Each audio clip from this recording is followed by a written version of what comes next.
¿Te ha confirmado que viene? Me dijo que venía, sí. Pero vamos, que no es la primera vez que le digo a puntuar, ¿eh? Mucho más. Te puedes poner a llamar a todos. Claro.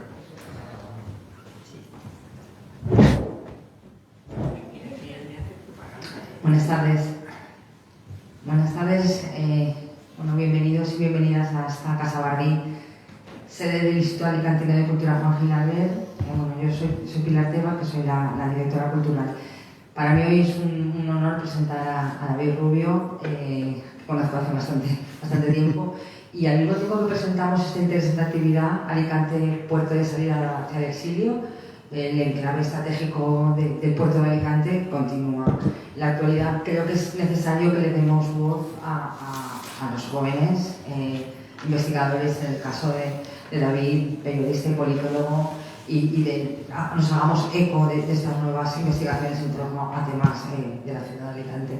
Bienvenido, David, y nada, a disfrutar. Gracias.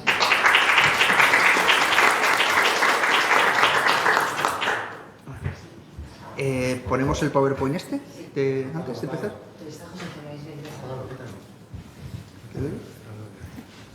Cierra también, si quieres. Sí, pero tienes el micro, pero no te lo acerques mucho. Vale, ¿cómo se entiende esto? Pulsa aquí. Ya está.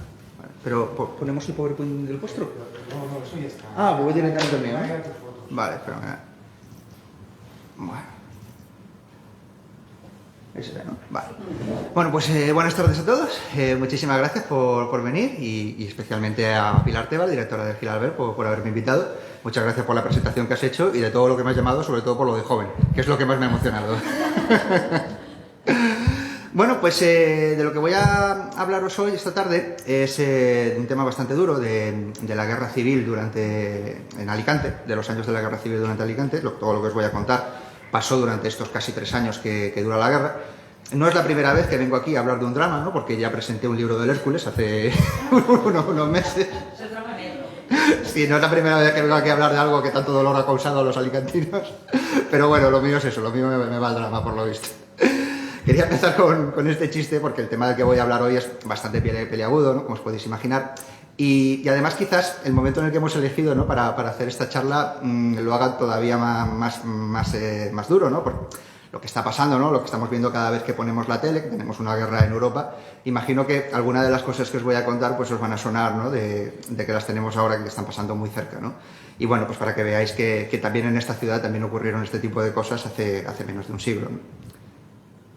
Bueno, la charla que os voy a hacer, en concreto, el tema es sobre las evacuaciones masivas de refugiados que ocurrieron en Alicante durante la Guerra Civil. Estamos hablando de 6.000 personas que fueron evacuadas cogiendo un barco desde Alicante para irse al extranjero. Personas que, lo que son los refugiados, pues que de un día para otro dejaron atrás todo lo que tenían, dejaron atrás su casa, su trabajo, su pertenencia, sus familiares en muchos casos, porque comprendieron que si se quedaban en Alicante, o en España, mejor dicho, iban a perder lo más preciado que tenemos todos, que es la vida, ¿no? O sea, imaginaros hasta qué punto estas personas estaban desesperadas, ¿no? O atemorizadas para tomar esta decisión tan tremenda, ¿no? En Alicante, como os digo, fueron más o menos unas 6.000 personas y podemos dividir esta evacuación masiva de refugiados en 2 fases, ¿vale? La primera sería durante el primer año de la guerra, que escaparon unas 1.500 personas.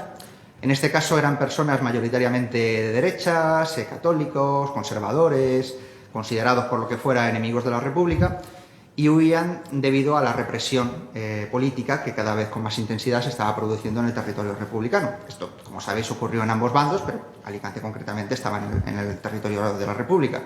Y bueno, lo que es el llamado terror rojo, aquí por ejemplo en Alicante ciudad se cobró unos 300 vidas, hubo unos 300 crímenes por motivos políticos.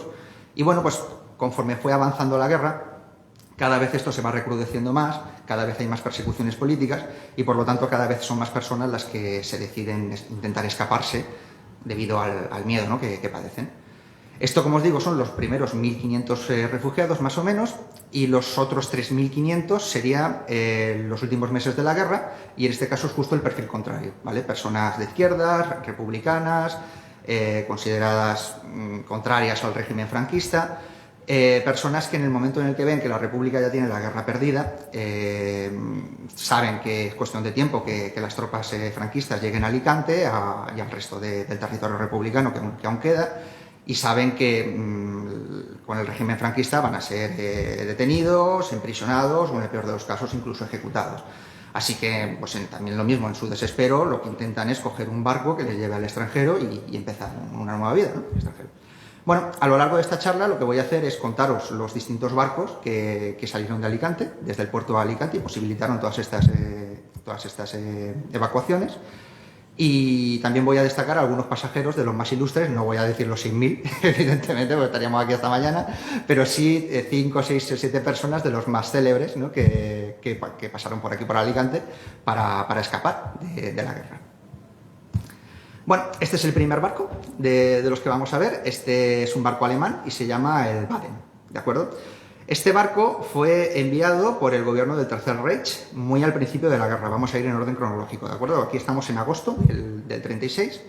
Y bueno, pues en este momento Alemania todavía es un país neutral en la guerra. De hecho, firmó un pacto de no intervención junto con otros muchos países europeos para no intervenir en la guerra de España. Luego Hitler se pasa ese pacto por el forro y acaba ayudando descaradamente al bando sublevado. Pero en ese momento todavía era un país neutral, muy al principio de la guerra, pero claro, a nadie se le escapaba que la Alemania nazi simpatizaba ideológicamente más con el bando sublevado. Entonces, claro, los alemanes que viven en el territorio republicano cada vez están más asustados, ¿no? Empiezan a ver detenciones políticas, cómo empieza a haber represión, y claro, pues se asustan bastante, ¿no? Piensan, esto nos va a tocar a nosotros por el simple hecho de ser alemanes. ¿Qué hacen? Pues muchos de ellos, muchas familias se refugian en la embajada alemana en Madrid o en los consulados de Alemania que hay a lo largo del territorio republicano. Y bueno, pues los diplomáticos son los que piden al gobierno alemán que mande algún barco para poder llevarlos de vuelta a casa, ¿no? Y el barco que envía a Alemania es este, el Baden, y lo envía a Alicante. Estamos hablando del 17 de agosto del 36, o sea, apenas un mes, ¿no? Desde que estalló la guerra. Bueno, en este viaje tenemos una colección fotográfica impresionante porque se da la casualidad, tenemos la suerte de que uno de los refugiados que fue a bordo, un tal Otto Wunderlich, resulta que era fotógrafo profesional, ¿vale? De hecho, era un fotógrafo alemán que tenía un estudio en Madrid, un estudio de fotografía. Y bueno, pues se ve que consciente de lo histórico del momento que estaba viviendo de este viaje, el tipo hizo un reportaje fotográfico que es una pasada. Tenemos unas fotos que lo documentan todo y que son una maravilla. Empezando desde el principio, pues aquí veis la aduana de Alicante, los refugiados presentando los papeles, ¿no? El pasaporte para poder irse. Estos son los refugiados embarcando en las lanchas que le llevaron hacia el Baden, hacia el sitio del puerto donde estaba anclado el barco. Aquí la tripulación pues, metiendo las maletas en la bodega del barco. Aquí unos chiquillos, que claro, estamos hablando de agosto en Alicante, os podéis imaginar la que estaba cayendo. Y bueno, pues esperando a salir, ¿no? Una espera que, claro, como eran tantos refugiados, estamos hablando de 180, que no lo he dicho, 180 refugiados los que suben a este barco, ¿no? Pues mientras que esperan y tal a que salgan, como tampoco habría muchas sombras donde cubrirse, pues alguien cogió una manguera y dijo, venga, pues voy a refrescar a los chiquillos. Esto es que tardan un tiempo en salir porque están esperando que llegue un buque militar alemán para escoltarles. Porque claro, el gobierno del Tercer Reich no quería que el Baden fuera solo bordeando las costas de un país que estaba en guerra. No fuera a ser que un barco militar de alguno de los dos bandos le confundiera con un barco enemigo y claro, pusiera en peligro a los refugiados. Entonces enviaron un buque militar para que les escoltara, llamado Admiral Scheer. Perdonad mi alemán, que no es precisamente mi fuerte. Y bueno, pues esta es la foto de los refugiados alemanes recibiendo al admiral Scheer con el saludo fascista, con el saludo propio del régimen nazi. Esta foto ya es de cuando el barco ya empieza a partir, ¿vale? Es la última foto que toma Otto, nuestro amigo Otto de Alicante, ya partiendo, ¿no? Con Alicante de fondo. Esta es de esa noche, de esa tarde-noche, la cena común, ¿no? Que tienen los refugiados allí en el barco. Como no había camarotes para todos, pues estamos hablando de 180 refugiados, pues muchos, la mayoría durmieron en la propia bodega, como podéis ver ahí, o sea, se habilitaron donde pudieron y bueno, pues ahí a pasar la noche. Al día siguiente el barco llega a Barcelona, ¿vale? Este es el momento de la llegada, lo que se ve de fuera es en el fondo, creo que es Montjuïc. El barco paró en Barcelona porque aquí recogió todavía más refugiados, ¿vale? De hecho, se juntó con otro barco, con un segundo barco que también mandó a Alemania y que fue directamente a Barcelona, ¿vale? En Barcelona embarcaron todavía más refugiados que en Alicante. Todos, o sea, en el otro barco todos eran de Barcelona y en el Baden, pues la mitad eran de Barcelona y la mitad de Alicante, ¿vale? Aquí tuvieron un momento de tensión bastante miedo, porque una vez que ya había salido, que ya había zarpado el barco, pero todavía no había abandonado las inmediaciones del puerto de Alicante, por radio las autoridades portuarias exigieron al capitán que parara, porque no habían identificado bien a alguno de los refugiados y tal. El capitán, por miedo a que se quedaran allí y no pudieran salir, se negó y siguió para adelante, y las autoridades portuarias amenazaron con disparar al barco. Imaginaros el miedo que debieron de pasar los refugiados, ¿no? Ese momento de tensión. Afortunadamente fue una amenaza, no llegó a haber disparos y bueno, pues el barco siguió su camino. Esto ya, pues una vez pasado el miedo, ¿no? Como ya relajados y tal, pues se les ocurrió, supongo que para recobrar un poco la calma, hacer un baile. Entonces se hicieron un baile allí en cubierta, en plena travesía.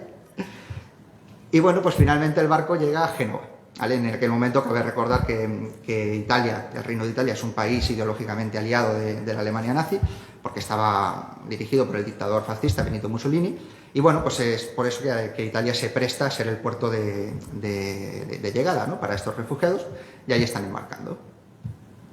Esta es la estación de Génova, ¿vale? Pasan la noche en Génova y al día siguiente se dirigen a la estación para tomar un ferrocarril. Como veis, está todo documentado en este viaje. En el resto de los barcos no va a ser así, pero es que aquí tenemos la suerte de que había un fotógrafo que lo documentó todo. Y bueno, pues esto ya es la llegada a la ciudad de Frasdorf, Alemania, donde llegaron ya los refugiados en tren y bueno, pues les hicieron un recibimiento, así por todo lo alto, ¿no? Un homenaje y tal, y luego ya pues a partir de que llegaron a esta ciudad, pues ya cada uno se fue a su ciudad, a su casa, con su padre y con su madre, ¿no? Ya se dispersaron, ¿no? Todos los refugiados. En total estamos hablando de 1.700, ¿vale? 1.700 los refugiados que viajaron en estos dos barcos, los que llegaron a Génova, y de los cuales, pues ya os digo, 180, 200 se embarcaron en Alicante. Y bueno, pues de todos ellos, de los que embarcan en Alicante, destacar hay una mujer que destaca especialmente sobre el resto, y es nada más y nada menos que esta que está aquí, Clara Campoamor, la famosa diputada de la República, Clara Campoamor, la impulsora del voto femenino. Imagino que os preguntaréis, ¿no? Digo, ¿y qué demonios hace una emblemática republicana, ¿no? como Clara Campoamor, huyendo del territorio republicano y en un barco nazi, ¿no? Bueno, pues esto es lo que tienen las guerras, ¿no? Las absurdeces o las ironías de las guerras, ¿no? Pues que a veces convierten a los amigos en enemigos, y Clara Campoamor pasó a ser considerada una enemiga de la República de la noche a la mañana, pues precisamente principalmente por aquello que es más famosa, por el voto femenino. Resultó que en las primeras elecciones en las que votaron las mujeres ganó la derecha, y bueno, pues los políticos, en vez de admitir sus errores y tal, pues le echaron la culpa a ella, ¿vale? Esto de que los políticos le echan la culpa a terceros en vez de admitir sus propias derrotas, como veis, no es una cosa de ahora, ya ocurría hace 80 años. Y entonces, pues bueno, la consideraron, pues eso, que había perjudicado a la izquierda y tal, y además Clara Campoamor había sido militante del Partido Republicano Radical, el cual también gobernó con la derecha durante algunos años durante la Segunda República.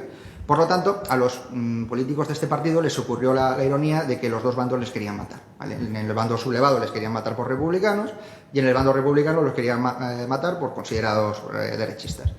Y bueno, pues claro, Clara al final estaba en Madrid, ella vivía en Madrid, fue viendo cómo la cosa se estaba poniendo cada vez más seria, como compañeros suyos de partido estaban siendo detenidos, y bueno, pues llegó un momento en el que cogió a su madre y a su sobrina con las que vivían, se viajaron a Alicante y a pillar el primer barco que encontremos.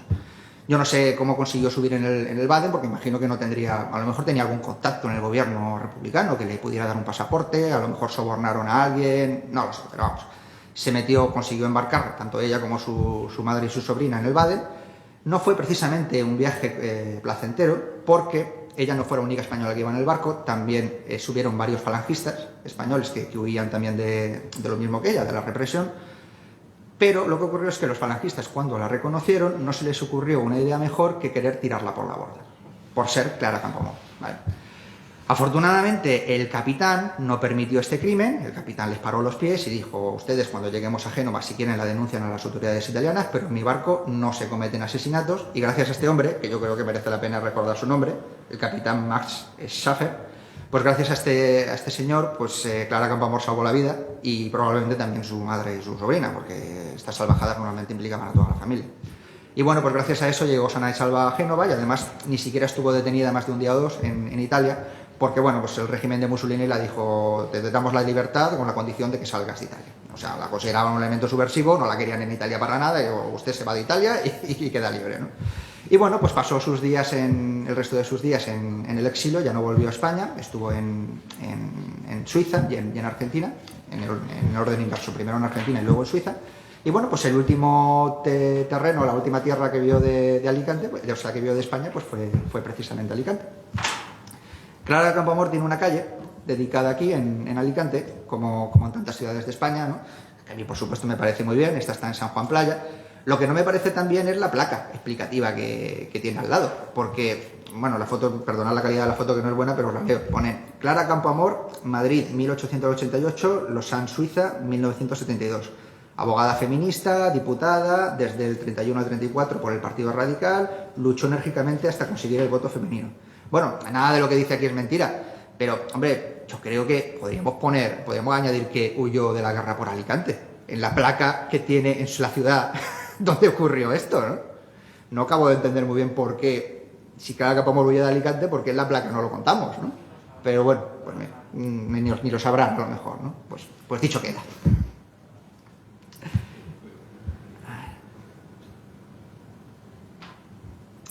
Y mira, sí, se me olvidaba. Quería también aprovechar que estoy aquí para mandarle un saludo a Luis Español, que es el principal biógrafo de Clara Campoamor. Y bueno, pues junto a él hemos pulido estos detalles, ¿no? de todo esto que os estoy contando. Era un tramo de la vida de Clara Campoamor que todavía estaba un poco oscuro y no estaba muy claro.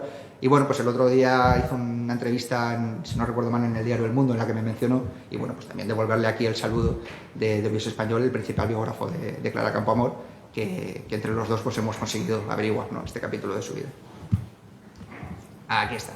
Bueno, este es el segundo barco que llega a Alicante para embarcar refugiados. En este caso es argentino y la historia de este barco es bastante parecida a la del Baden. Es un barco que pone en disposición la República Argentina con el fin de sacar a sus nacionales, a los argentinos del territorio republicano, bueno, de España, ¿no? Para llevarlos a casa, ¿no? En este caso es un barco militar, no es un barco de pasajeros. La República Argentina, el gobierno argentino entendió que la situación en España estaba demasiado peligrosa como para llevar un barco normal, un barco de pasajeros normal, entonces directamente mandó un barco militar para que estuvieran más protegidos, ¿no? Y bueno, en este caso no es que Argentina fuera un país especialmente adverso ideológicamente a la República, pero claro, estamos ya avanzando en la guerra, cada vez hay más bombardeos aéreos sobre las ciudades, cada vez la cosa se está poniendo peor. Entonces, claro, hay muchos argentinos que quieren escaparse de España, ¿no? Pues que, lógicamente, como ha pasado en Ucrania, ¿no? Pues es gente que no es de allí y son los primeros que quieren abandonar el país, ¿no? Y bueno, pues por eso enviaron este barco, que estaba capitaneado por Miguel Ferreira y que llegó a Alicante en septiembre del 36, ¿vale? En este caso, el número de españoles que suben al 25 de mayo, que es como se llama este barco, no sé si os lo he dicho, es muy grande, es mucho mayor que en el Baden, ¿vale? Es incluso tan grande como la cifra de argentinos, ¿vale?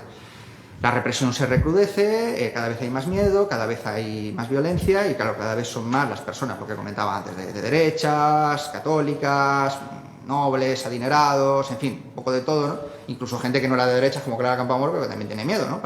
Y que también quiere escaparse, ¿no? Así que en este caso se va a hacer 5 viajes. Este barco va a hacer 5 viajes desde Alicante, el primero a Génova, el segundo a Lisboa y los 3 últimos a Marsella, ¿vale? Más o menos estamos hablando de que evacuó a unos 450 refugiados. ¿De dónde has dicho que venías? De Argentina, sí. En algún caso hace escala también en Barcelona o en Valencia y en otros casos va directamente desde Alicante a estos sitios que os acabo de decir, ¿vale? Y bueno, pues destacar de pasajeros ilustres de este barco, pues aquí tenemos a Antonio Cansino. Ahí está. Y estos son Elisa Cansino y Manuel de Besa. Me imagino que por los nombres no sonarán especialmente, pero sí que sonará bastante más la chiquilla que aparece aquí, en esta foto, junto con su abuelo. Esta chica es la famosa actriz norteamericana Rita Hayworth, ¿vale? Y estas personas que os acabo de decir son el abuelo y los tíos de Rita Hayworth. Bueno, Rita Hayworth era de ascendencia española, su padre es andaluz y, bueno, emigró a Estados Unidos, se casó con una irlandesa y ahí es donde tuvo a Rita Hayworth, cuyo nombre real de nacimiento era Margarita Cansino. Pero bueno, pues se ve que no le daba suficiente glamour, ¿no? este nombre en Hollywood. Y entonces cogió, en vez de Margarita, Rita, y cogió el apellido de su madre, que es Hayworth, ¿no? Y bueno, estas personas estaban en España, en el caso del abuelo, porque nunca emigró a Estados Unidos, nunca había migrado a Estados Unidos hasta ese momento, todavía seguía en España, y en el caso de sus tíos, los que están en la otra foto, Elisa y Manuel de Besa, Elisa era la tía carnal y Manuel de Besa era su marido, el tío político de Rita Hayworth. En este caso sí que habían emigrado a Estados Unidos en los años 20, pero habían vuelto a Europa porque ella era bailarina y su marido era actor y había trabajado en el cine francés, había hecho varias películas con el famoso músico, compositor de tangos Carlos Gardel, ¿vale? Entonces había estado en Francia durante unos años y tal, y justo en el 36 le salió un proyecto cinematográfico en España. Le salió una película en España, él vino aquí a producirla junto con su mujer, estaban precisamente en pleno estreno en el verano del 36 y ahí estalla la guerra, ¿vale? Yo no sé si estas personas eran de derechas o de izquierdas, no tengo ni idea. Yo creo que no tenían significancia política. Yo creo que básicamente intentan huir de la guerra y ya está, ¿no? Quieren volver a Estados Unidos y de paso pues se llevan al padre de Elisa, al abuelo de Rita Hayworth. Y pudieron subir al 25 de mayo porque el marido, el hombre este que vemos aquí, era argentino, ¿vale? Y entonces yo entiendo que fue él el que consiguió el pasaporte tanto a su mujer como a su suegro, ¿no? Y bueno, pues nada, volvieron en este viaje, el barco que cogieron fueron a Marsella y de Marsella ya cogieron otro barco a Estados Unidos y ahí es donde pasaron el resto de su vida. Y bueno, pues mira, nos queda decir que familiares de Rita Hayworth huyeron por aquí, o por Alicante. Vamos al siguiente barco. Llega un momento en el que, por lo que estábamos hablando, ¿no? La guerra cada vez se recrudece más, cada vez hay más represión, cada vez hay más bombardeos, cada vez son más gente la que quiere huir. Además, cuando se empieza a correr la voz de que Argentina está evacuando a muchos refugiados, pues cada vez son más los españoles, lo que comentaba, ¿no? De derechas, conservadores y tal, que acuden a la Embajada de Argentina en Madrid o a los consulados de Argentina a lo largo del territorio republicano para pedir refugio y para pedir que les lleven, ¿no? al extranjero. ¿Qué pasa? Que llega un momento en el que el gobierno argentino se da cuenta de que esto va para largo y entonces dice, bueno, pues mira, vamos a decir al 25 de mayo que vuelvan, que ya llevan varios meses. El último viaje del 25 de mayo fue en diciembre, o sea que estuvieron desde septiembre hasta diciembre en Alicante haciendo viajes de evacuación. Y lo que hacen es decir, vamos a decirle a la tripulación que ya se lo ha ganado, ¿no? que vuelvan, además no deja de ser una misión peligrosa, ¿no? Estar en un país en guerra, y mandamos un segundo barco con nueva tripulación para que siga con estos viajes. Y este es el nuevo barco que llega a Alicante. El puerto base va a ser el mismo, va a seguir siendo Alicante. En este caso se llama el Tucumán, ¿vale? 25 de mayo se llamaba así porque el día de la independencia argentina, si no me equivoco, es el 25 de mayo. Y en este caso este barco se le bautizan como Tucumán porque es una región, es el nombre de una región de Argentina, ¿no? Bueno, el capitán de este barco era Mario Casali. Y también ocurre que hay otros países sudamericanos, Chile, Bolivia, Uruguay, que también piden a Argentina, que ya que están sacando a los argentinos de España, que también saquen a sus nacionales, ¿vale? Por lo tanto, al final acaban siendo 12 viajes, ¿vale? 12 viajes desde Alicante, los 11 primeros a Marsella, y ya el último, que sería el 7 de junio del 37, o sea, casi un año, ¿no?, desde que ha empezado la guerra. El Tucumán, ese viaje, en vez de ir a Marsella, va a Lisboa, y ya de Lisboa pues vuelve otra vez a Argentina definitivamente y se da por terminada, ¿no?, esta evacuación. En este caso estamos hablando de que fueron 900 los refugiados que salieron en estos 12 viajes desde Alicante hasta el extranjero, ¿vale? Y bueno, pues lo mismo, destacar algunas personas especialmente famosas. A ver si me deja pasar la foto. Bueno, primero va a haber varias fotos, que de este viaje sí que hay fotos. Esto pues son varios refugiados en la cubierta del Tucumán. Una niña refugiada. Aquí, pues en esta foto hay tantos refugiados como marineros, ¿no?, como parte de la tripulación, que están allí. Como veis, también el Tucumán también era un barco de guerra. Veis allí los cañones. Estos llevan traje de marinero, pero no son marineros, ¿vale? Porque una de las maneras con las que conseguían colar a los refugiados que no tenían pasaporte ni tenían autorización para abandonar España era darles este traje de marineros y colarlos, ¿no?, como si fueran marineros argentinos, ¿vale? Esto fue muy, muy común. las formas de las que los españoles consiguieron embarcar en estos barcos fueron muy diversas, ¿no? Esta es una de ellas. También había sobornos, por supuesto, tanto a marineros como al personal de aduana. También había mucha compasión, también, tanto por la tripulación como por los funcionarios. Esto, sobre todo en la aduana, pasó con alicantinos. Claro, pues imaginaros, todos conocemos personas de derechas y de izquierdas, ¿no? Pues imaginaros que llega una persona que es amigo, familiar, amigo de un familiar, familiar de un amigo, y que desesperado le pedía al funcionario, por favor, déjame embarcar y tal, y bueno, pues decía, venga, pon un nombre falso y ve para adentro, ¿no? Esto ocurrió mucho. Incluso consta de que hay algunos casos de que alicantinos cogían una barca de pesca que tuvieran a mano. Con eso, evidentemente, era imposible llegar al extranjero, pero lo que hacían era, cuando salía el barco, cuando salía el 25 de mayo el Tucumán, interceptar su ruta y desde abajo pedirles, por favor, subarnos a bordo, por favor. Imaginaros hasta qué punto estaban desesperados, ¿no?, estas personas que llegaban a hacer eso, ¿no?, a jugarse su vida, ¿no?, para que poder embarcar en estos barcos y que les sacaran, ¿no?, de España, ¿no? Y bueno, pues eso, al final, si vas comprobando las listas de tanto del Tucumán como del 25 de mayo, ves como cada vez son menos argentinos y cada vez son más españoles los que suben en estos barcos. Esto es una foto de Marsella, ¿vale? El Tucumán, una vez que ya han bajado los refugiados, ahí está la tripulación subiendo víveres y subiendo comida. En aquel momento era bastante más factible hacerse con víveres y recargar en el extranjero que en España, ya que pues estando en guerra empezaba a haber bastante escasez, ¿no?, de alimentos y tal, y bueno, pues recargaban en Marsella. Y esta es una foto de uno de sus viajes, partiendo del puerto de Marsella, otra vez de vuelta a Alicante. Y este es el recibimiento, la foto es muy mala, pero bueno, os la cuento, es el recibimiento de una vez que ya vuelven a Argentina, el Tucumán, en el puerto de Punta Alta, de la ciudad argentina de Punta Alta, que es donde llega, pues allí pues el ejército argentino les monta un gran homenaje, un gran recibimiento, son tratados como héroes, ¿no?, por toda esta misión diplomática y de rescate de tantos argentinos y españoles que han hecho, y bueno, pues este es el homenaje, ¿no?, que les hacen allí en Argentina, al capitán Casari y al resto de la tripulación. Y bueno, pues esta es la calle que tenemos en Alicante, que está dedicada al barco Tucumán, ¿vale?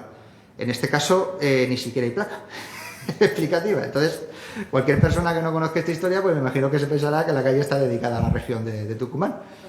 Pues yo creo que sería lo suyo, ¿no?, poner una placa al lado que ponga calle dedicada al barco que rescató a 900 refugiados de Alicante. Si tampoco pido mucho más, ¿no?, pero por lo menos una pequeña explicación, ¿no? Bueno, pues dicho queda también desde aquí.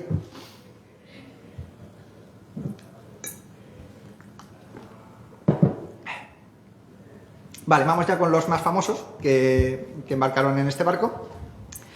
Este hombre es el mítico portero español Ricardo Zamora. Dicen que es el creador del fenómeno fan en España, que fue la primera persona, futbolista, músico, actor, que tuvo una legión de seguidores a su alrededor.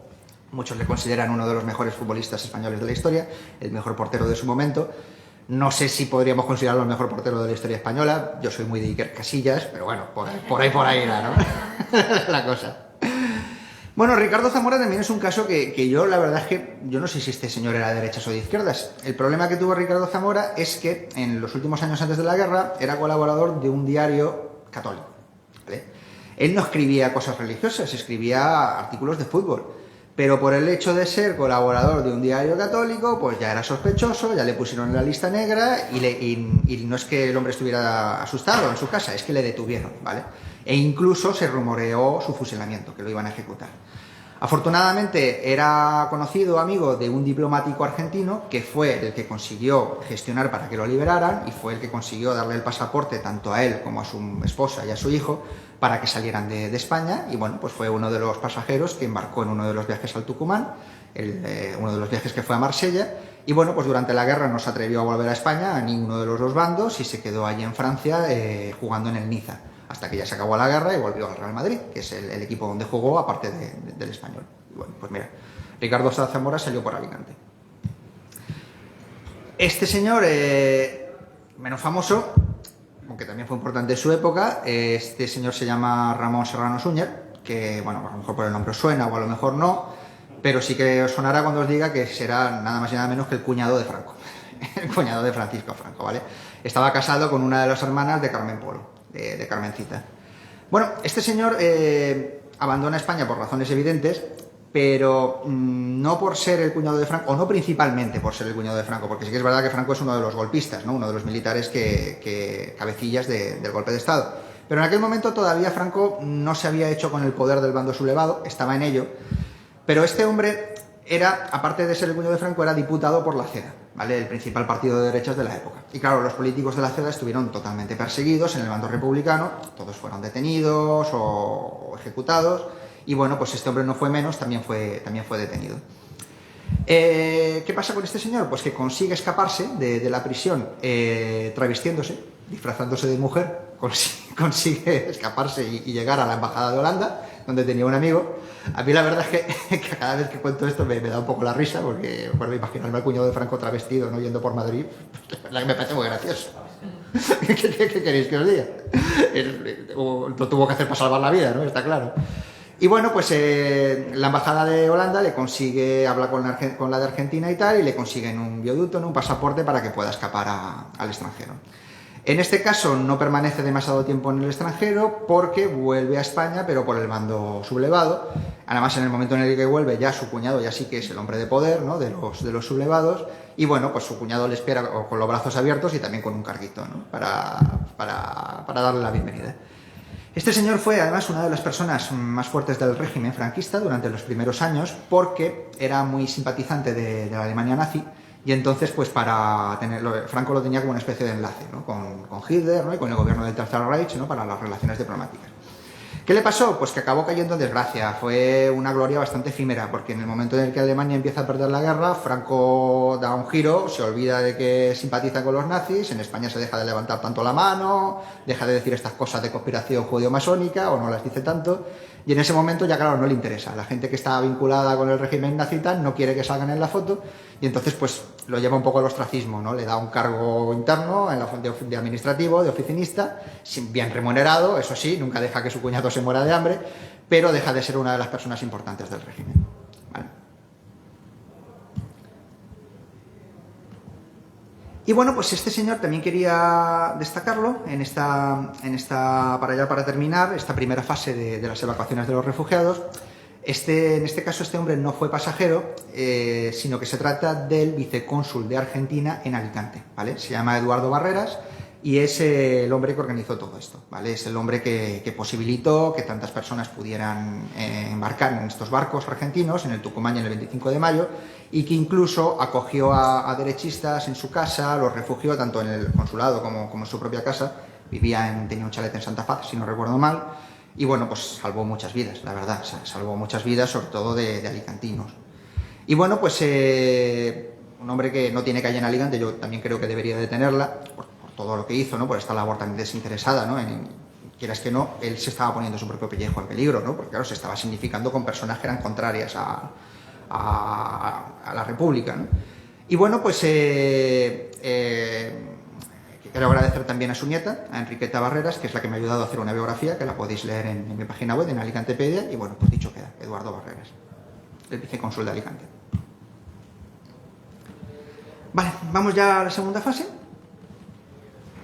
Voy a explicar antes de nada el contexto, para que lo entendáis mejor. Estamos ya a principios del año 39, la República tiene totalmente la guerra perdida, ya es una evidencia, sobre todo desde la caída de Cataluña, la batalla del Ebro y el momento en el que los franquistas conquistan Cataluña. Y bueno, pues claro, están en un momento en el que ya al bando republicano solamente le queda Alicante, Murcia, Valencia y lo que hay desde ahí hasta Madrid, ¿vale? O sea, Albacete, Ciudad Real, un poquito de Almería, un poquito de Guadalajara y para usted de contar, claro.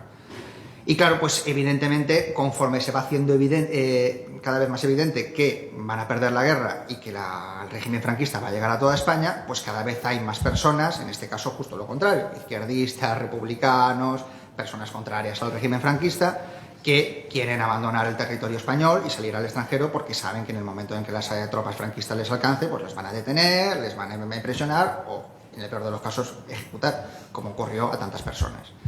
Y bueno, pues claro, en este caso estamos hablando de una evacuación que va a más, ¿no? Porque claro, cada vez conforme la guerra se va acercando a su fin, son cada vez más personas, cada vez están más desesperadas, ¿no?, por escapar. Y entonces, pues cada vez son más las personas que se acumulan en el puerto de Alicante intentando encontrar un barco, ¿vale?, en el que subirse y ir al extranjero. En este caso, el perfil de los barcos es totalmente distinto al de la primera fase. No son barcos que envíe ningún país a rescatar a los refugiados, sino que son barcos mercantes, porque además las rutas de pasajeros no estaban totalmente suspendidas, ¿no? ¿Quién va a querer venir a un país en guerra, ¿no? Y más al bando que está perdiendo. Entonces son barcos mercantes que vienen aquí a traer o a llevarse mercancías y que, bueno, pues que se encuentran que hay un montón de personas en el puerto de Alicante que quieren subir y, bueno, pues generalmente mediante sobornos al capitán, a la tripulación y tal, objetos de valor, joyas, oro, dinero normalmente no, porque en ese momento ya la peseta republicana valía entre poco y nada, pero bueno, quien tuviera a lo mejor francos, dólares o libras. Y bueno, pues así algunas personas sí que consiguen embarcar en estos barcos y escapar al extranjero, ¿vale? Este es el primero de todos, es el African Trader, que es un barco británico. En este viaje embarcaron, este es el primero que ocurre en febrero del 39, y aquí embarcan 67 refugiados, ¿vale? Este barco, cuyo capitán era el señor Lanza, no sé el nombre, solo sé el apellido, y toman dirección a Orán, ¿vale? Y los 67 refugiados desembarcan en Orán, que en aquel momento Argelia no existía como tal, era una colonia de la República Francesa. Este es el segundo barco, el Marionga. En este caso es un barco griego, pero su capitán es Anne Pedersen, que como podéis imaginar no tiene nombre de griego, es de nacionalidad noruega, ¿vale? Y en este caso son 120 refugiados los que embarcan en el Marionga. Este viaje es bastante complicado porque tienen una avería. A mitad de camino iban en dirección hacia Marsella, pero el motor se estropea o lo que sea y tienen que remolcarse hasta Cerdeña, ¿vale? Imagino que pasarían bastante miedo los refugiados porque Italia en aquel momento no es que fuera un país demasiado afín ideológicamente, ¿no?, a la República. Y bueno, pues que yo sepa, no hubo ninguna detención, que yo sepa, las autoridades italianas no arrestaron a nadie, estuvieron un tiempo en Cerdeña y luego pues ya siguieron a Marsella y pudieron todos desembarcar en Marsella, los 120. ¿Vale? Este es el tercer barco, el Rowning, ¿vale? El Rowning también es un barco británico, que en este caso embarca a 648 personas, 648 refugiados. Como veis, las cifras van subiendo conforme se va acercando el final de la guerra, ¿vale? En este caso, este barco sale el 12 de marzo del 39, ¿vale? Y bueno, pues como veis, cada vez se van acumulando más los refugiados que están desesperados por salir. Y bueno, pues en este caso son 639 personas las que se van a la ciudad de Tenes, que es una ciudad de Argelia, ¿vale? Hacen una pequeña escala en Orán, donde desembarcan varias personas y luego el grueso de los refugiados desembarcan en Tenes. En este barco además iba el abuelo de una persona a la que quiero agradecer, Elian Ortega, porque a raíz de que su abuelo embarcó en este barco, pues esta mujer ha investigado el Rowning y me ha ayudado mucho a identificar pasajeros que iban en este barco, porque no hemos encontrado la lista de pasajeros oficial. Yo no sé si existe, yo me imagino que sí, que debe estar en alguna parte, quizás en algún archivo francés o yo qué sé, pero no la hemos encontrado. Entonces, pues bueno, entre ella y yo hemos conseguido identificar unos 100 y pico, que no son muchos, pero bueno, menos es nada, así que bueno, pues desde aquí mi agradecimiento a Elian. Y bueno, pues estos refugiados, cuando llegaron, como la República Francesa siempre no fue nada proclive a coger refugiados, siempre intentó quitárselos de encima, luego profundizaremos sobre este tema, pues les ponen todas las pegas del mundo para bajar y de hecho les preguntan en qué país quieren ser reubicados. Y casi ninguno dice Francia, consciente de que lo tiene bastante difícil quedarse allí. La mayoría piden ir a México, ¿vale? Porque México sí que es un país que se portó bastante bien, México sí que abrió las puertas a los refugiados republicanos. Y bueno, pues la mayoría dicen que van a México, lo que pasa es que en la mayoría de los casos se quedan un deseo, porque al final lo que hace Francia es meterlos en campos de concentración y esclavizarlos. Luego profundizaremos sobre este tema. Este es el African Trader, otra vez. Este es un barco que vuelve una vez más a Alicante para llevar y transportar mercancías, y en este caso vuelve a embarcar refugiados, pero bastantes más que el primer viaje, alrededor de 850, ¿vale? 800, como veis, sigue subiendo, ¿no? La cifra cada vez más. 850 refugiados que salieron en el African Trader, ¿vale? Estos son todos barcos mercantes y os he hecho una recopilación de los principales, pero no fueron los únicos. También hubo barcos más pequeños que también llevaron a refugiados, sobre todo alicantinos, porque eran barcos propiedad de alicantinos, ¿no? Que también salieron hacia África, ¿vale? Por ejemplo, pues destacar aquí, de estos no tengo foto, el Aljibe número 2, que llevó a 40 refugiados. Este caso era un barco cisterna de agua, un barco que traía agua a Alicante y a distintos puertos del territorio republicano. Y en este caso lo que ocurrió es que los militares que llevaban, los marineros que llevaban este barco desertaron. Llegó un momento en el que ya vieron que la guerra estaba perdida y dijeron, pues nos vamos para África, ¿sabes?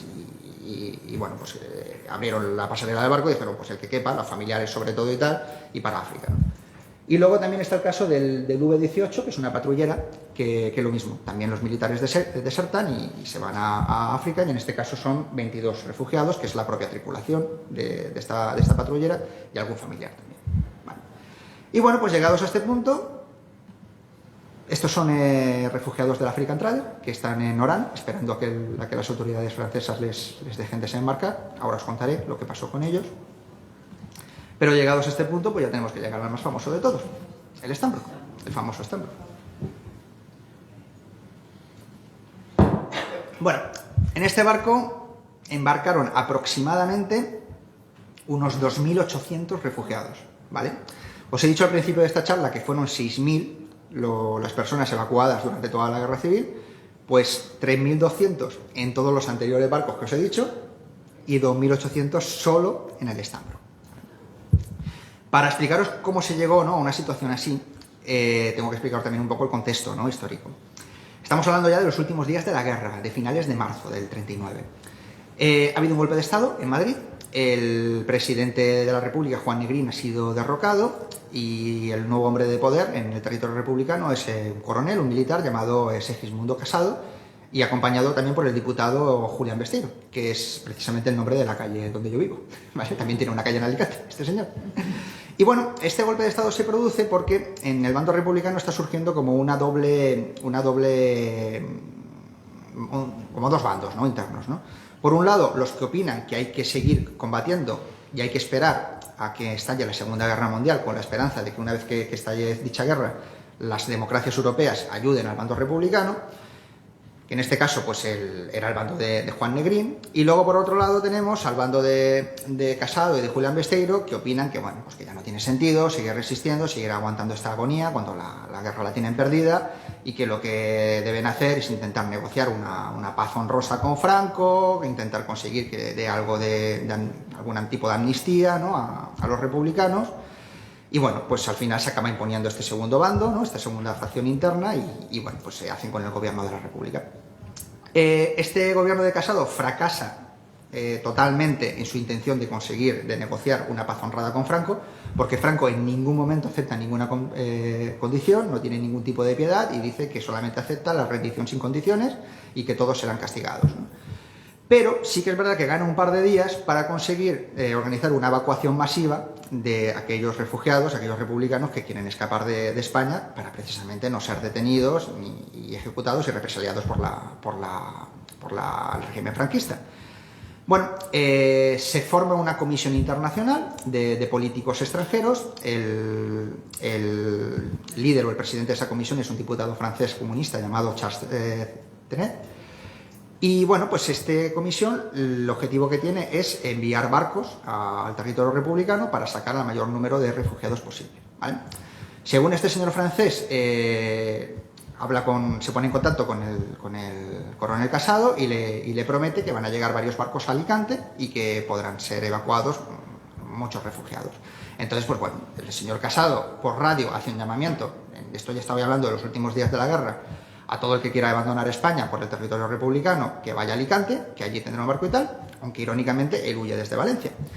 Entonces, ¿qué ocurre? Pues que hacia el día 25, 26, 27 de marzo se juntan en el puerto de Alicante, en los muelles, pues algunas cifras, dicen que 5.000, 7.000, 10.000, 15.000 refugiados, todos desesperados por coger un barco, ¿no?, para ir al extranjero.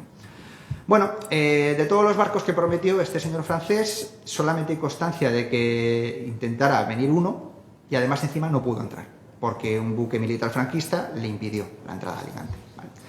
Entonces, todos estos miles de refugiados se encuentran con la penosa situación de que solamente hay 2 barcos en el puerto de Alicante. Son dos mercantes británicos, uno es el Stanbrook, el otro es el Marítima, que ahora hablaremos de él, y ninguno de los dos está allí para evacuar refugiados. Son barcos que están para llevar mercancías. De hecho, ambos capitanes tenían órdenes de sus jefes de no evacuar a nadie, de no subir a nadie a bordo, ¿vale? Bueno, pues por razones humanitarias y solidarias, este caballero, que se llama Archibald Dixon, y es el capitán del Stanbrook, decide desobedecer las órdenes de su jefe, baja la pasarela y dice, venga, pues que suban los refugiados al Stanbrook, ¿vale? El Stanbrook era un barco que estaba preparado para unos 30 tripulantes más las mercancías, ¿vale? Pues 2.800 pasajeros. Llega un momento en el que ya tienen que renunciar a las mercancías, no sé si voluntaria o forzosamente, porque claro, son tantos los refugiados que suben, que ya llega un momento y dicen, no, es que no podemos llevar ya ninguna mercancía, llevamos solamente personas en este viaje. Y bueno, la verdad es que yo a día de hoy todavía alucino, ¿vale? O sea, todavía me parece un milagro que este barco llegara, ¿no? Con semejante sobrepeso y teniendo en cuenta que no era un barco militar y que habían varios barcos de guerra franquistas patrullando la zona. Es verdad que salieron de noche, ¿no?, para intentar no ser vistos y todo esto y tal, pero que este barco llegara a Orán sin incidentes y con todo el mundo bien, a mí la verdad es que me parece un milagro, una proeza, ¿no?, lo que hizo este señor. He escuchado muchas versiones, hay quien dice que lo obligaron, incluso yo he escuchado que le emborracharon y tal, no lo sé. A mí, mientras que no me demuestre nadie lo contrario, para mí este señor es un héroe, ¿no? Se abusa hoy en día a lo mejor un poco, ¿no?, de la palabra héroe, pero no creo que nadie, que en pocos casos habrá que se merezca más, ¿no?, ese calificativo, este señor, y la verdad es que me parece muy razonable que tenga un busto, ¿no?, en el puerto de Alicante, que fue donde embarcaron los refugiados en el Stanbrook. Bueno, esta es la foto de la llegada del Stanbrook a Orán, ¿vale? Estamos hablando del 29 de marzo, salió el 28 de marzo por la noche y llegó el 29 de marzo por la tarde, ¿vale? Fue un viaje de 20 y pico horas. El panorama que se encontraron allí los refugiados en Orán no fue en Francia, porque en aquel momento era Francia, no fue precisamente muy esperanzador, no fue lo que ellos habían pensado, porque las autoridades francesas no les dejaron tomar tierra, ¿vale? De hecho, se encontraron en el mismo puerto a los del African Trader, que habían llegado una semana antes y todavía no les habían dejado embarcar, ¿vale? Esto fue porque Francia no quería refugiados y Francia exigió un pago al gobierno de la República ya en el exilio, porque la guerra ya se había acabado, la República ya no existía, le exigió un pago de varios miles de francos para permitir embarcar a los refugiados, ¿no? Lo cual es bastante irónico, porque el gobierno francés desde febrero ya no reconocía a la República. Desde febrero, que todavía no había acabado la guerra, ya reconocían a Franco como jefe de Estado o dictador de España. Pero sin embargo, para aceptar el dinero, por lo que sea, sí que le reconocían, ¿no? Y entonces, pues hasta que no llegó este dinero, hasta que las transacciones económicas no eran tan rápidas como ahora, hasta que un señor llamado Rodolfo Llopis, que fue, digamos que el primer líder del gobierno en el exilio, en aquel momento era el líder del PSOE, pues que además es alicantino, es de Callosa en Sarriá, hasta que no llegó este pago, la gran mayoría de los refugiados tuvieron que aguantar en el barco en unas condiciones inhumanas, ¿vale?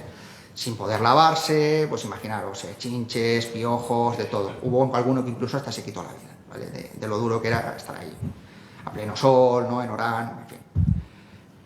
Sí que dejaron bajar durante la primera semana a las mujeres, a los ancianos y a aquellos que mostraban síntomas de enfermedad y tal, pero la gran mayoría eran hombres y digamos que de los 2.800, pues unos 2.000, 1.800, hasta 3 o 4 semanas después no les dejaron bajar, ¿no? Y a los del African Trader igual, ¿vale? Y a pesar de que habían pagado por ellos, ni mucho menos les dieron la libertad. Lo que hicieron fue llevarlos a campos de concentración, como este es el Camp Morán de Argelia, y bueno, pues convertirlos en esclavos, ¿vale? La mayoría de ellos lo que hicieron fue trabajos forzados y en concreto trabajar en un proyecto de tren transsahariano que tenía Francia, ¿no? Como en aquel momento casi todo el Magreb era colonia francesa, pues los franceses quisieron construir un tren que recorriera todo el Sáhara, ¿no? Que encima para más INRI es un proyecto que nunca se terminó, el tren nunca llegó a funcionar, o sea, todo esto para nada. Bueno, pues estalló la Segunda Guerra Mundial y todo y tal, y se acabó abandonando, ¿vale? Y bueno, pues nada, estuvieron bastante tiempo, algunos más, otros menos, también dependió de quien pudiera tener a lo mejor algún contacto político, sí que pudo liberarse antes, pero bueno, en general, la verdad es que Francia no se portó muy bien con estas personas. Y bueno, pues muchos se quedaron ya cuando por fin fueron liberados, se quedaron a vivir en Argelia, otros huyeron a otros países, muchos fueron a México, por lo que acabo de decir, ¿no? Porque México sí que fue un país que acogió muchos refugiados republicanos, y bueno, pues a partir de ahí ya, claro, cada uno pues ya se van dispersando y cada uno pues tiene una historia personal distinta, ¿no? Yo sí que he querido rescatar dos historias. Aquí. Bueno, también destacar que en Alicante hay una calle dedicada al Stambrook. Además, en este caso sí que han tenido a bien ponerle al ayuntamiento calle Buque Stambrook, para que se sepa que es un barco, que podían haberlo hecho con el Tucumán. Con el Tucumán no lo han hecho, pero con el Stambrook sí. Pero bueno, pues mira. Esta calle está en el Pla. Y bueno, pues como os decía, sí que quería destacar dos pasajeros del Stambrook. En el Stambrook viajó todo Cristo, ¿vale? Llegaron a ver incluso ministros, diputados, alcaldes, mucha gente, un alcalde de Alicante, por ejemplo. Pero a mí el que me parece que tiene una biografía más interesante o impactante es este señor. Este señor se llama Amadeo Granell y era un militar republicano. Nació en Burriana, en la provincia de Valencia, pero se crió en Orihuela. En Castellón, perdón, sí. Se crió en Orihuela y, bueno, pues se metió a militar, era del partido de Azaña, de Izquierda Republicana, y, bueno, pues llegó a ser alcalde de Orihuela un breve periodo de tiempo, y, bueno, pues en los últimos días de guerra, cuando ya el ejército republicano colapsó, pues el hombre se cogió junto con su hermano, se vino a Alicante y fue al Stambrook, ¿vale?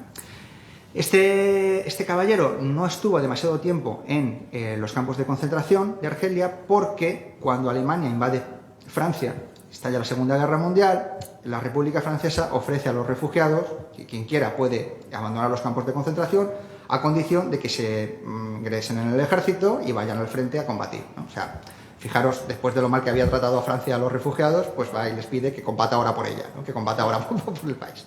Bueno, en este caso Amado, como era militar, pues acepta, y además en un militar republicano, pues me imagino que él creía, ¿no?, en la causa, ¿no?, de combatir contra la Alemania nazi, acepta, ¿no?, el ingresar en el ejército francés, y resulta que en el final de la guerra, en el 45, este caballero, Amadeo Granell, es el comandante de la unidad del regimiento militar que entra, el primero de todos, en la liberación de París, ¿vale? El día que los aliados liberan París, hay un regimiento que se llama la 9, que está compuesto por militares españoles, que es el primero que entra, ¿no?, en París, y este señor, Amadeo Granell, era el comandante, ¿no?, el jefe de dicho regimiento. De hecho, en Francia, este caballero está considerado un héroe nacional, porque, claro, es un símbolo, ¿no?, de la liberación de Francia, hasta el punto de que en los diarios franceses, al día siguiente de la liberación de París, todos los diarios franceses sacan la misma foto en la portada, a Amadeo Granell dándole la mano a De Gaulle en el ayuntamiento de París, simbolizando la liberación de Francia de la ocupación nazi. Bueno, este señor, además, en el momento en el que se convierte en un símbolo, ¿no?, de la liberación, pues incluso intenta implicarse en la política española y en derrocar al régimen franquista, aprovechando su fama. Nunca fue un radical, fue un republicano bastante sensato, de bastante sentido común, hasta el punto de que negocia con la familia Borbón y con Gil Robles, que era el líder de la derecha española, que también estaba en el exilio, porque no se llevaba muy bien con Franco, para estudiar la posibilidad de convertir a España en una monarquía constitucional, es decir, lo que es ahora. Fijaros hasta qué punto, ¿no?, pues este hombre cede sus ideales republicanos con tal de que vamos a intentar buscar una salida democrática a España. En esas negociaciones participa Occidente, participa Estados Unidos, pero bueno, al final fracasan. Franco se mueve bastante bien, se consigue posicionar como un país aliado de Estados Unidos y de Occidente en contra del bloque comunista, y llega un momento en el que Occidente pues no le merece la pena intervenir en España, y bueno, pues estas negociaciones fracasan. Amadeo Granell, por lo menos, sí que puede volver a España y se establece precisamente aquí, en Alicante. Durante los últimos años de su vida los pasa aquí, tuvo una tienda de aparatos electrónicos, si no recuerdo mal, junto con su esposa. Y bueno, pues falleció a la edad de 60, 70 años en un accidente de tráfico, porque precisamente iba al consulado de Francia en Valencia para pedir la renta que tenía, ¿no?, por los servicios prestados a Francia. Tened en cuenta que a este hombre le conmemoraron con las máximas honores en el ejército francés que se le pueden dar a una persona que no sea francesa. Y bueno, pues precisamente allí tuvo un accidente de moto en el trayecto y falleció. Pero bueno, la verdad es que una vida de película, ¿no?, la que tuvo este señor. Yo estoy convencido de que si llega a ser americano, Hollywood le había dedicado un par de películas, pero bueno, como es español, pues no es tan conocido. Y es una persona que tampoco tiene una calle en Alicante y que a mí creo que debería de tenerla, ¿no? Dicho sea de paso. Y bueno, pues esta señorita es la otra pasajera del Stambrook que también quería destacar su vida. Se llamaba Amparo Quereda y fue nada más y nada menos que la primera vella del FOC de la historia de las hogueras de San Juan, ¿vale? Del año 32, si no recuerdo mal. Las hogueras empiezan en el 28, pero lo de la vella del FOC no se inventa hasta 4 años después. Y esta señorita, que pertenecía a una comisión que se llamaba Club Margaritas, que estaba en la calle San Vicente, que hoy en día ya no existe, pues fue la que ganó el primer certamen de la vella del FOC. Vale. Esta chica, pues claro, esto pasó en el 31, en el 32, que en aquel momento tenía 18 o 19 años. En el 39 ya tenía 20 y pico, ya estaba casada y huye porque su marido y sus cuñados formaban parte de una checa que actuaba por la zona de Santa Faz, ¿vale? Una checa, para quien no lo sepa, pues era una organización paramilitar que, bueno, pues en general durante la guerra se dedicaban a hacer salvajadas y, bueno, pues esto también ocurrió, ¿no? Muchos refugiados que huyeron, no solamente ya porque fueran de izquierdas o republicanos, sino porque también habían cometido crímenes de guerra y entonces pues sabían que si se quedaban en España la tenían clara, ¿no? Y bueno, pues Amparo Quereda sube junto con su marido y sus cuñados en el Stambrook. En este caso se quedan en Orán, ¿vale? Se quedan, una vez que ya su marido y su familia son liberados, se quedan hacen vida allí en Orán, hasta que llega la independencia de Argelia, ¿vale? La independencia de Argelia no fue precisamente muy modélica y muy pacífica, fue bastante convulsa, hasta el punto de que el primer gobierno de la Argelia independiente expulsa a los franceses de Argelia. Y claro, todos estos refugiados españoles que habían llegado con el Stambrook y con el African Trader y con el Robin y tal, y que se habían permanecido en Francia, les afecta. Porque claro, estamos hablando ya de los años 60, ya habían conseguido la nacionalidad francesa y ya eran ciudadanos franceses. Y bueno, pues no se les perdona que sean de origen español, también pasan por el aro y también son expulsados. La mayoría de ellos lo que hacen es ir a Francia y bueno, pues Amparo Quereda es lo que hizo, ¿no? Amparo Quereda fue a Francia, que es donde pasó el resto de su vida.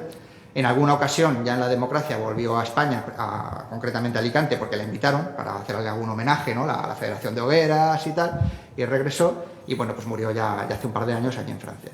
Y precisamente en estas hogueras, la comisión de Calvo Sotelo, en su hoguera infantil, se acordó de ella. Y bueno, pues a mí me hizo ilusión verla, ¿no? Porque además yo le he dedicado un artículo a Amparo Quereda, en Amparito, como la conocían, en mi libro. Y entonces, pues bueno, pues me gustó, ¿no? Que le dedicaran un mini ninot, es un ninot muy pequeñito, ¿no? Porque era la hoguera infantil, pero bueno, pues mira, todavía hay quien se acuerda de Amparo Quereda, o Amparito, como la conocía todo el mundo en Alicante, porque tener en cuenta que cuando fue proclamada Vella del FOC tenía 18 o 19 años. Y bueno, pues esta foto no es de cuando la proclamaron, sino de su vejez, como podéis ver. Esta foto, si no recuerdo mal, si no estoy equivocado, es de una de las últimas visitas que hizo a Alicante, ¿no? Que bueno, pues me imagino que le hicieron alguna foto y tal, y el artista se basó, ¿no? en esas fotos. Bueno, antes os he comentado que cuando los miles de refugiados llegan a Alicante en estos últimos días de la guerra, desesperados, ¿no? por coger un barco, en el puerto de Alicante hay dos anclados. Uno de ellos es el Stambrook y otro es otro mercader británico también, mercante británico, que es el Marítima, ¿vale? En este caso, en el Marítima viajan la cifra de, bueno, aproximada, porque no tenemos lista tampoco, 50 refugiados, ¿vale? Imagino que os preguntaréis cómo es posible que en el Stambrook salgan 2.800 y en el Marítima salgan 50. Y más teniendo en cuenta que os he dicho que fueron 5.000, 8.000, 10.000, 15.000 los refugiados que estaban agolpándose en los muelles de Alicante. Si en el Stambrook subieron 2.800, pues evidentemente quedaban muchos más. Bueno, pues esto es lo que tienen las guerras, ¿no? O las situaciones tan dramáticas, ¿no? como esta, ¿no? Como puede ser una guerra, pues que son capaces de sacar lo mejor y lo peor de las personas, ¿no? Pues igual que en el Stambrook, el capitán abrió la pasarela solidariamente, y por razones humanitarias dejó a todo el mundo subir, aun poniéndose él mismo su pellejo en peligro, sabiendo que había barcos franquistas por la zona y desobedeciendo a las órdenes de su jefe, buscándose probablemente un lío laboral. Pues en este caso la tripulación del Marítima no tuvo a bien hacer lo mismo y los únicos 50 personas que embarcaron fueron todos políticos o familiares de políticos o altos cargos de la República, ¿vale? Yo tengo la teoría de que aprovecharon, no se sabe muy bien lo que ocurrió, no había nadie tomando actas de lo que pasaba, como podéis imaginar. Yo tengo la teoría de lo que ocurrió es que hubo un bombardeo justo cuando salió el Stambrook, que de hecho se vio desde los pasajeros del Stambrook, observaron aterrorizados conforme se iban alejando, ¿no? Todavía de Alicante, cómo caían las bombas. Este bombardeo, afortunadamente, que fue el último que sufrió Alicante durante toda la guerra, de los 80 y pico que sufrió Alicante, afortunadamente no causó víctimas mortales, pero claro, creó el pánico, como os podéis imaginar, y claro, los refugiados que estaban en el muelle, pues imagino que salieron espantados a buscar refugio.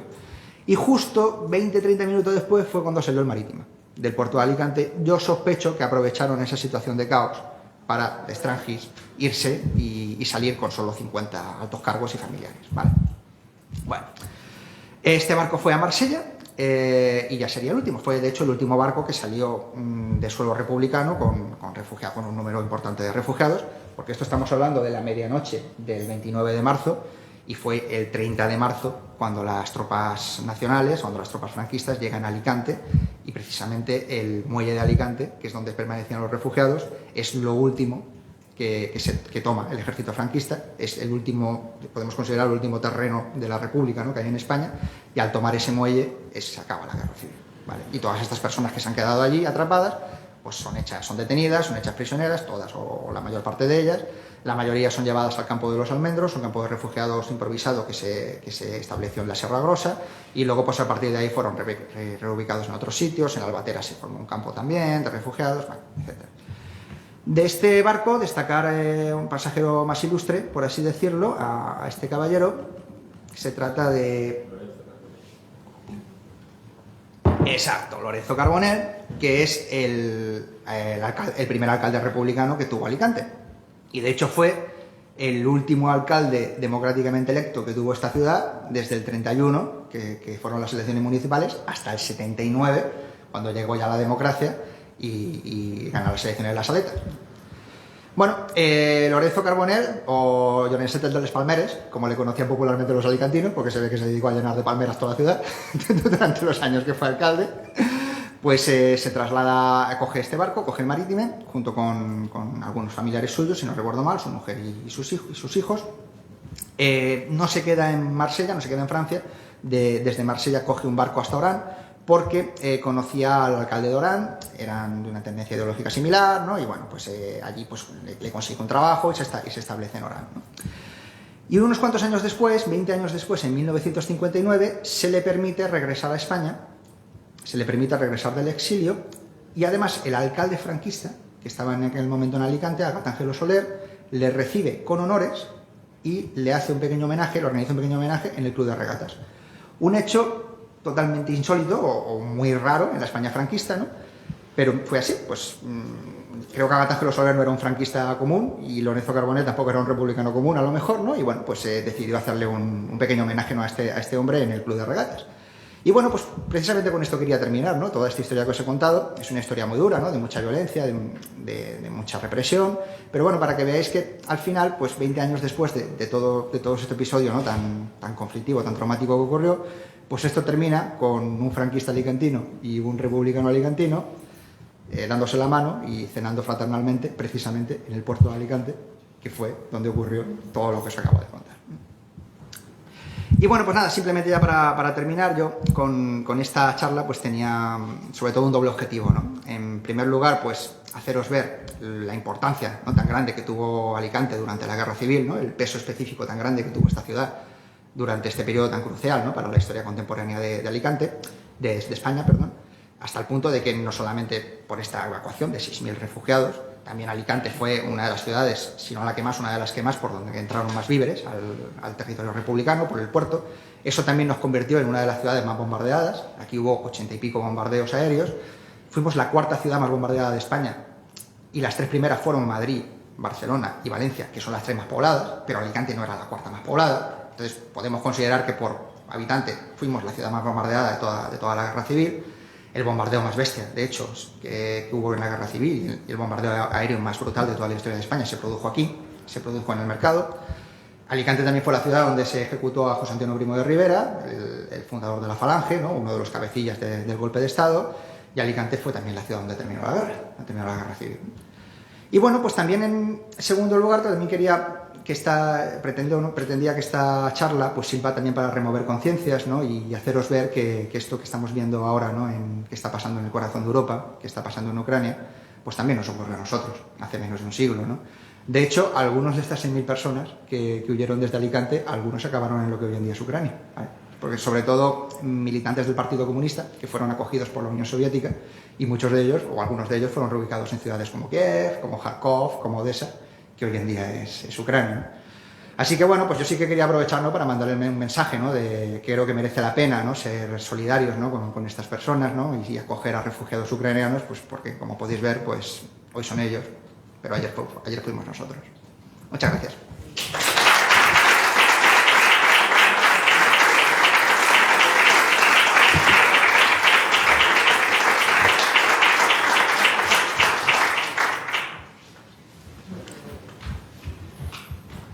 Vale, pues si tenéis alguna pregunta o... Sí, quería decir una cosa, ya que hemos Bueno, terminado... deja que hable la directora primero, que iba a hablar. Y iba a dar las gracias en el turno de palabras, simplemente. Como ha dicho, Luego quería te- hablar preguntas por eso. Ahora, Vicente, ahora te dejo, ¿no? Es que esa... Ya que hemos... hola, buenas tardes. Buenas tardes. Ya que hemos tenido la última imagen al alcalde, a don Lorenzo Carbonell, no simplemente decir que Lorenzo Carbonell y este espacio donde nos encontramos ahora mismo tienen un vínculo muy, muy estrecho, puesto que esta era la casa de don Renato Bardín. Correcto, sí. El alcalde Lorenzo Carbonell fue el que inauguró el estadio que construyó don Renato Bardín en Sí. el año 1962. Simplemente hacer ese matiz, ese comentario. Y disculpad, realmente. Sí, de hecho una de las pocas fotos públicas que tenemos de Lorenzo Carbonell en actos políticos y tal es la inauguración de Bardín, cuando vaya a cortar la cinta y todo, sí, se inaugura el estadio, sí. En general, a ver, claro, el hecho de ser el único alcalde netamente democrático durante tantos años, de ser también un refugiado y tal, a lo mejor se le ha mitificado, no lo sé, pero en general la mayoría de referencias que tengo es que fue un buen alcalde y en general fue bastante popular. Sí que es verdad que por las urnas no lo podemos saber, ¿no?, porque ganó aquellas elecciones, pero es que no volvió a haber otras elecciones municipales en España en 30 años. Entonces no sabemos si la gente estará encantada con él o todo lo contrario, ¿no? Pero vamos, en general creo que no era una persona demasiado radical ni demasiado sectaria, creo que era una persona de bastante sentido común, hasta el punto de que cuando hubo en toda España y también en Alicante, a principios de la Segunda República, un episodio de quema de conventos y bueno, que asaltantes en toda España, ¿no?, asaltaron bastantes edificios religiosos y tal, Lorenzo Carbonell intentó pararle los pies por todos los medios, ¿no? Llamó a la Guardia Civil, intentó, ¿sabes? O sea, que parece que era una persona bastante sensata. Un buen alcalde y muy recordado, sobre todo por los herculanos. En una época, además, de sensatez política, en España brillaba por su ausencia. Y bueno, pues así acabó. Yo soy amiga de su nieto, Lucas. Ah, sí, anda, no me digas. Qué bueno. ¿Alguien quiere preguntar algo más?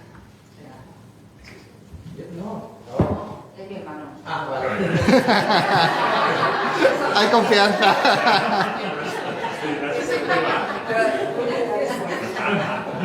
Muchas gracias. Buenas tardes. Buenas tardes, Quería Adri. preguntarte porque me llega la duda de cómo se gestionaba, David, la venida de barcos provenientes de otros países y tal. Era un riesgo para la gente que lo traía, ¿no? Pero estaban alerta por si cuando llegaran, estaban preparados para cuando llegaran los barcos, prepararse para cualquier acción que tuvieran que tener. Un poco me llega la duda, ¿no? A ver, desde el punto de vista de los tripulantes era un marrón muy grande, ¿no? Venir a España en aquel momento, pues como al que le toque ir ahora a Ucrania, ¿no?, a llevar víveres y tal, ¿no? Pues claro que sí, que era un país en guerra y, en fin, es poner en riesgo su pellejo, ¿no? Desde el punto de vista de las autoridades portuarias de Alicante, hay dos fases muy distintas, ¿no? La primera fase de evacuaciones, en este caso los viajes estaban muy organizados, ¿no? En el primero de ellos por Alemania y el segundo y el resto por la Embajada Argentina. Y entonces, claro, eran viajes que eran, digamos, entre comillas, oficiales, ¿no? Que ya contaban con que ese día iba a venir muchos refugiados al puerto de Alicante, iban a tomar y tal, y bueno, eso se hizo más o menos con cierta organización, aunque ya os he contado antes que muchos dieron nombres falsos para poder embarcar, muchos se colaron de extranjis, ¿no? En el caso de la última evacuación, que realmente es la masiva, ¿no? Porque, como os he dicho antes, el primer año salen 1.500 personas y las dos son masivas, ¿no? Pero sobre todo la segunda, en unos pocos meses salen 3.500, ¿no? En este caso sí que fue de una manera mucho más caótica e improvisada, porque claro, la República estaba agonizando ya en aquel momento, se declaró cada vez más el sálvese quien pueda, y bueno, pues como os he dicho antes, la cosa funcionó sobre todo con sobornos. No en el caso de Archibald Dixon, que el caso de Archibald Dixon, que yo sepa, no pidió dinero a nadie, bajó la pasarela y por eso se colaron tantas personas, ¿no? Y pudieron embarcar tantas personas, pero en el resto de los viajes sí, en el resto de los viajes, pues por lo visto la cosa funcionó de aquella manera, pues como es una guerra y una situación de caos. ¿Respondido a tu pregunta? Sí, Simplemente os quería comentar que en la ciudad de Burdeos hay un monumento, bueno, simplemente que hay un monumento en agradecimiento a los españoles republicanos que ayudaron a los franceses. Sí, lo sé, lo he visto. Estuve en Burdeos hace unos años y lo he visto, sí. Sí. Me suena que en Montpellier también hay alguno. No sé, Puede ser. Burdeos de pocos, vamos, que es donde estaban los submarinos. La verdad es que, a ver, por un lado es verdad que los refugiados se acogieron en Francia, o sea, muchos de ellos estuvieron en Francia, ¿no? Y bueno, pues eso hay que agradecerlo, pero la verdad es que muy bien no se portaron con ellos, como podéis ver, ¿no? Básicamente los esclavizaron. A lo mejor no era voluntario, como tú decías. Claro. El caso es que hay un monumento allí. Bueno, sí, lo cierto es que creo que la República Francesa también tiene mucho que agradecer a estas personas porque algunos de ellos combatieron en la Segunda Guerra Mundial y combatieron por Francia y ganaron esa guerra. Como en el caso de Amado Granel, ¿no? Eso he contado, y algunos anónimos más, ¿no? Entonces, pues bueno, entiendo que procede, ¿no? Esos monumentos. Yo tengo dos dudas, David, como dos preguntas o reflexiones para compartir contigo. Por una parte, me llama la atención que Alicante pudiera mantenerse republicana hasta el final de la guerra y que fue un puerto muy importante cuando teníamos justo enfrente a las Islas Baleares, concretamente las islas de Ibiza y de Mallorca, fueron nacionales desde el primer día, Menorca fue republicana, y que en ningún momento desde Baleares intentaran impedir que Alicante pues, se mantuviera como ciudad republicana y un puerto tan importante. Eso por una parte, ahora me cuentas un poco la reflexión que tienes al respecto. Y la segunda es, el tema de Amparito Pereda y toda la gente que estaba en Argelia, del Istanbul, no vinieron muchos de ellos como pinuas durante... Sí, algunos sí. Pero Amparito no vino, se quedó... No, Amparito no. Fue para sí. Sí, los Pinoirs fueron más franceses, ¿no? Que españoles, pero bueno, también vinieron algunos españoles. Y lo que pasa es que, claro, estamos hablando de una época en la que todavía está el régimen franquista. Entonces, claro, muchos españoles no querían venir. Es verdad que era una época en la que ya no había represión. Los últimos asesinatos, ejecuciones, ¿no? Por motivos políticos que se producen en Alicante hablamos del año 48 o por ahí, ¿no? Y la independencia de Argelia fue en el 61, si no estoy equivocado. Pero claro, algunos tienen miedo de volver, ¿no? Y ya no solamente ya porque les encarcelen, sino también por ser considerados el rojo, ¿no? Y claro, de ser un paria social, ¿no? Entonces, pues sí que es verdad que vuelven algunos, pero vamos, que muchos lo que hacen es ir a Francia, ¿no? En vez de volver a Alicante. ¿Y los Pinoirs son franceses que no tienen relación con España? No, muchos la relación la toman a partir de ahí. Y luego lo que comentas de que Alicante se mantuvo en la zona republicana hasta el último día, nunca intentaron tomar Alicante. Alicante la bombardearon continuamente, precisamente se aprovecharon, ¿no? de que Mallorca e Ibiza, o Menorca, ahora mismo no recuerdo. Ibiza. Exacto, pues Mallorca y Ibiza era nacional y ahí estaba la base aérea estaba en Mallorca y desde Mallorca solían despegar los aviones italianos o alemanes para bombardear Alicante. ¿Por qué no tomaron Alicante hasta el último día? Bueno, durante el primer año y pico de la guerra, el bando republicano estaba partido en dos. Lo que es Asturias, Cantabria, País Vasco, pertenecía a la República. Y bueno, pues el bando sublevado consideró prioritario incorporar eso, ¿no? Y conquistar esa zona, ¿no? Y luego, una vez que ya lo tenía, pues intentaron centrar sus esfuerzos, bueno, esto a lo largo de toda la guerra, en entrar en Madrid, cosa que no consiguieron nunca hasta el final de la guerra, y también, porque claro, sabían que Madrid era la clave, ¿no? Es igual que es lo primero que hizo Putin cuando invadió Ucrania, pues intentar tomar Kiev, ¿no? Porque es el símbolo, ¿no? Y para derrocar al gobierno lo que hay que hacer es tomar la capital, ¿no?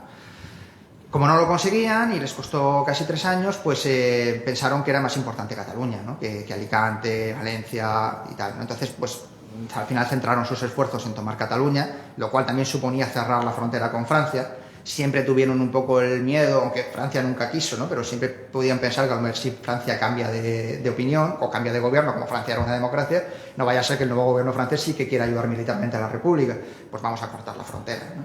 Entonces, pues bueno, pues ahí fue la batalla del Ebro y todo esto y la caída de Cataluña y bueno, pues por eso digamos que esta zona la dejaron para el final. Aunque nos tenían enfrente. Sí, pero bueno, al final es que estamos hablando de un país, una guerra civil, ¿no? Entonces enfrente estamos todos, al final, ¿sabes?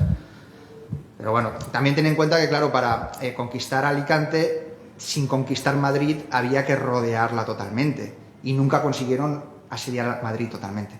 Nunca lo consiguieron, claro. El ejército republicano puso muchos esfuerzos para que no lo consiguieran. En el momento en el que Madrid estuviera rodeada, Madrid iba a caer, ¿no? Porque claro, se hubiera muerto de hambre, ¿no?